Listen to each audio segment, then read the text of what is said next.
I'd always prided myself on being the kind of wife who trusted her husband. Ethan and I had been married for 7 years, long enough to fall into comfortable routines, but not so long that the spark had completely fizzled, or so I thought. It started innocently enough. I was curled up on the couch one Friday night, scrolling aimlessly on my phone while Ethan worked late in his home office. As I skimmed a thread on a popular relationship advice forum, a particular post caught my eye. "I'm a married man in love with someone else. Need advice." The words sent a chill down my spine. Against my better judgment, I clicked on the post. The author, using the pseudonym Lost Compass, described a situation that felt eerily familiar. He spoke about a loveless marriage and a connection with someone who truly understands me. As I read on, small details began to stand out. Details about his wife's hobbies, their shared routines, even their upcoming anniversary plans. My heart pounded as the realization dawned. This wasn't just any anonymous man pouring his heart out. This was Ethan. I couldn't confront him. Not yet. My hands trembled as I bookmarked the thread and scrolled through his past posts. The more I read, the deeper the knife twisted.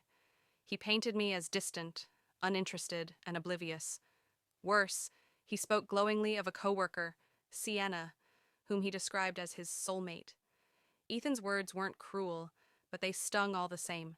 He wasn't just venting, he was weaving a narrative where I was the villain and Sienna was his savior.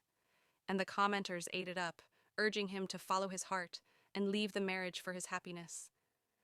I felt like an intruder in my own life, watching him build a case against me in a public courtroom where I couldn't defend myself. But if he could play anonymous, so could I. Under the guise of Thread Reader 7, I crafted my response. I kept my tone neutral, almost clinical. "You speak of love and connection, but have you considered whether your wife knows how you feel? Sometimes the grass looks greener because it's being watered. Have you tried tending to your own garden before abandoning it?" The thread exploded with replies. Some agreed with me, others defended Ethan's perspective. To my dismay, he responded directly, "At Thread Reader 7, I've tried. She's distant. I don't think she even notices me anymore. Sienna does." My heart cracked. He truly believed that? Had I been so blind? Or was this a convenient lie he told himself to justify his actions? Over the next few weeks, I played a delicate game. By day, I was the same supportive wife Ethan thought he knew. By night, I became Thread Reader 7, subtly steering the conversation on the forum.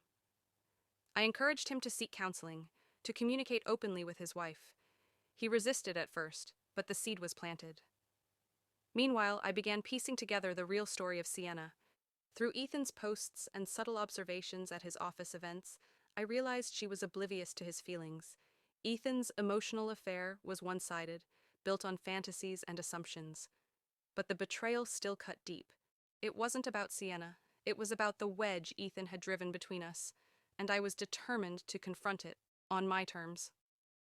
One night, as we sat across from each other at the dinner table, I finally broke the silence. "Ethan, are you happy?" He looked up, startled. "What? Of course I'm happy. Why would you ask that?" "Because I'm not sure if you are," I said, my voice trembling. "And if you're not, I think we need to talk about it." For a moment, he just stared at me. Then, to my surprise, he sighed heavily. "I don't know, Lily. I guess I've been feeling disconnected." "From me or from us?" "Both," he admitted, his voice barely above a whisper. "Do you love her?" I asked, my heart pounding. His head snapped up. "What? Who?" "Sienna," I said evenly. "Do you love her?" The color drained from his face. "How did you—" "I know, Ethan. About the posts, about everything." The confrontation was explosive. Ethan denied, deflected, and eventually broke down. He admitted to writing the posts, but insisted it was just an outlet, and that he'd never acted on his feelings. For the first time in months, we laid everything bare. The resentment, the loneliness, the fears. It wasn't easy, and it didn't happen overnight. We sought therapy, separately and together. Ethan deleted his forum account, and I found ways to rebuild the trust he'd shattered. Slowly, we began to mend the cracks in our marriage. Months later, as we celebrated our 8th anniversary, I looked across the table at Ethan and saw not the man who'd betrayed me, but the man who'd fought to make amends. Our journey wasn't perfect, but it was ours. In the end, It wasn't the anonymous posts or the emotional affair that defined us. It was the choice to face the truth and fight for what we had. And for that, I was grateful.